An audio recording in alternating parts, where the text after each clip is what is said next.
2019 February 14ರಂದು Jammu ಮತ್ತು ಕಾಶ್ಮೀರದ ಪುಲ್ವಾಮಾದಲ್ಲಿ ನಡೆದ ಭೀಕರ ಆತ್ಮಹತ್ಯಾ ಬಾಂಬ್ ದಾಳಿಯಲ್ಲಿ ದೇಶದ 40 ಮಂದಿ ಅರೆ ಸೇನಾ ಪಡೆ ಯೋಧರು ಹುತಾತ್ಮರಾಗಿದ್ದರು. ಇಂದು ಆ ಕರಾಳ ಘಟನೆಗೆ 7 ವರ್ಷವಾಗಿದೆ. ರಾಷ್ಟ್ರವು ಆ ವೀರ ಯೋಧರ ಶೌರ್ಯ ಮತ್ತು ಬಲಿದಾನಕ್ಕೆ ಭಾವಪೂರ್ಣ ನಮನ ಸಲ್ಲಿಸುತ್ತಿದೆ.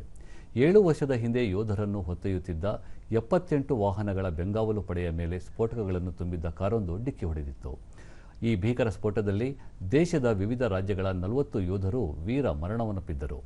ಈ ಘಟನೆಯು ಇಡೀ ದೇಶವನ್ನೇ ದಿಗ್ಭ್ರಮೆಗೊಳಿಸಿತ್ತು ಮತ್ತು ದೇಶಾದ್ಯಂತ ಆಕ್ರೋಶದ ಅಲೆ ಎಬ್ಬಿಸಿತ್ತು.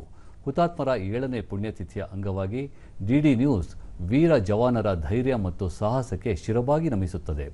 ದೇಶಕ್ಕಾಗಿ ತಮ್ಮ ಪ್ರಾಣವನ್ನೇ ಅರ್ಪಿಸಿದ ಈ ವೀರರ ಸೇವೆ ಮತ್ತು ತ್ಯಾಗವನ್ನು ಭಾರತವು ಎಂದಿಗೂ ಮರೆಯುವುದಿಲ್ಲ.